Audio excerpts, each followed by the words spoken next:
लेरिबा मयांग fuck केंद्र की लेरिबा अखोई जियोग्राफिकल एरिया है तारे तुरेन क्वेश्चन लेबा अदो लोकताक सु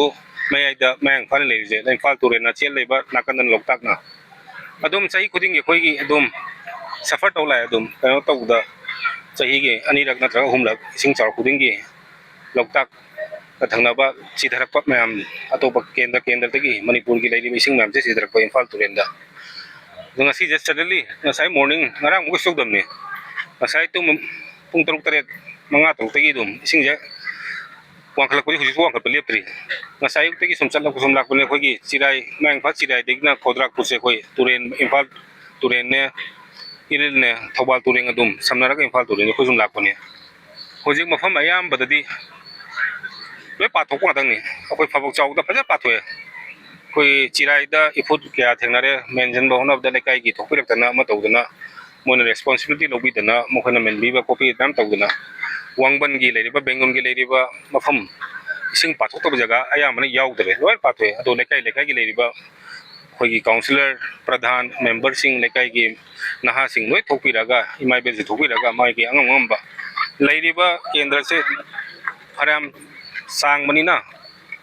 अखोई लेरिबा मशीन अंगंगंबा मैम पुथोकनरगा इसागी माइकैदिसु अंगंबा अदुगा अरामबाई की माइकैदिसु मसा मसा ngamjaba masagi on machine wairaga natraga man power and puthokcharaga mafam kya da moi ngasigi leptana mating pangmuju aigi maikidigi thagachage osigi leiriba samasya se losanja hai tardi akoi kitang leiriba turena kana tariba koi ma'am से ringman hapa matamda koi loi hapa matang ni खरा हम तुम लौथोक मसा लौथोक यावरे खरा हमना थबई ngang सुरम Madgi लौथोक म यावरे तुरे नाकन लेरिबा कोई प्रजा सिंह दा कोइना रिक्वेस्ट तौजिंग मजिना तुरे नाकन लेरिबा लेबाक से लौथोक मगुम जे ngasi लेबाक थी मतम दा हुजि लेबाक फंगदबा जगह मैम यावरेबा वन सोंतंग तुरे लेरै अखोइना लौथोइबा लेबाक सोंतंग लौथोकिबदा मसागी नेचुरल फॉर्म दा लाकदब से सोकलाक लापंग मोइबा सिम लेरे दुगा आइना अपील तौजिंग मना लेरिबा अखोइगी प्रजा सिंह दा सुंबा वार मतम सिदा अखोइ अमता वइना पुनमिनरगा अखोई इसिंग चाउसे थेंगनमिनसे हैबसे से हरगा थंगतेंजगी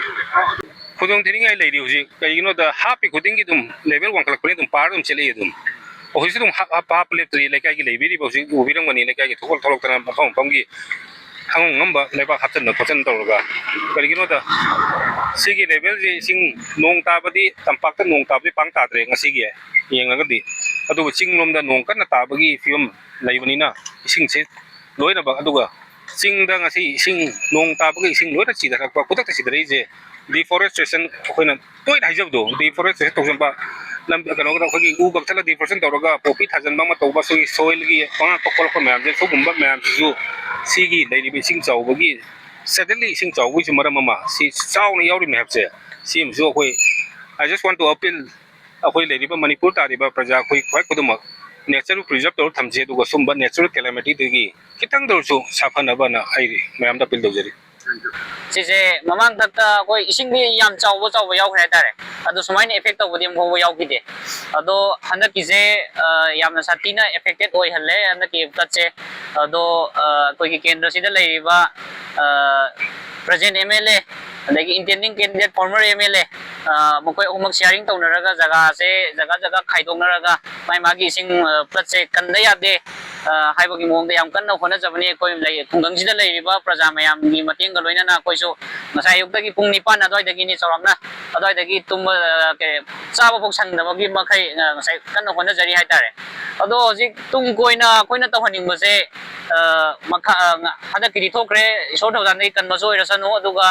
तुम कोइना अकोइना सुमसे मोहन थोक्तनगागी कोइगी सरकार की माइकैदगी सिदा कोइगी